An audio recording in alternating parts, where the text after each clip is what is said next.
لیلۃ القدر 1000 مہینے سے افضل رات اور کرنے کے کچھ اعمال۔ اس رات میں کی گئی عبادت ایسی ہے جیسے انسان 83 سال عبادت کرے۔ اگر ہم رمضان المبارک کے آخری عشرے کی تمام راتوں میں چھوٹے چھوٹے اعمال روزانہ کرے تو انشاءاللہ ہمیں یہ رات نصیب ہو جائے گی اور اللہ پاک انشاءاللہ بہت اجر عطا فرمائیں گے۔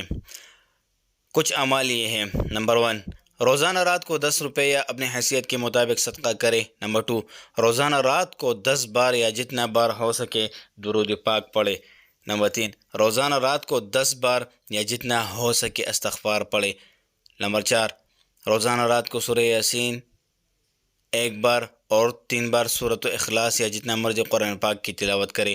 2 رکعت نماز تہجد یا زیادہ ادا کرے اور خلوص دل سے جو مرضی دعا عبادت زیادہ سے زیادہ کرے۔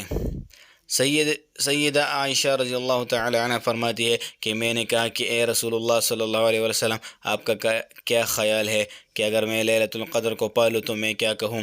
آپ صلی اللہ علیہ وسلم نے فرمایا، اللہم انک عفو تحب العفو فاعف عنی۔ تو یہ دعا پڑھنی چاہیے۔ لیلۃ القدر کی مسنون دعا ہے۔ ابن ماجہ 3850۔ پیارے دوست، اس میسج کو زیادہ سے زیادہ شیئر کرے اور اسی رات کو شیئر کرے۔ اگر آج ہی کی رات لیلۃ القدر ہوئی تو آپ لوگ بھی اس سے فائدہ اٹھا لیں اور اپنے پیارے دوستوں اور رشتہ داروں اور خاندان والوں کو بھی اس سے آگاہ کرے۔ جزاک اللہ خیر۔ ہمارے اس YouTube channel learn Quran with Tajweed کو ضرور سبسکرائب کرے اور بیل آئیکن کو پریس کرے تاکہ آنے والی ہر نئی ویڈیو آپ لوگ تک پہنچ سکے۔ تو آخر میں آپ سے اجازت چاہوں گا۔ السلام علیکم ورحمۃ اللہ وبرکاتہ۔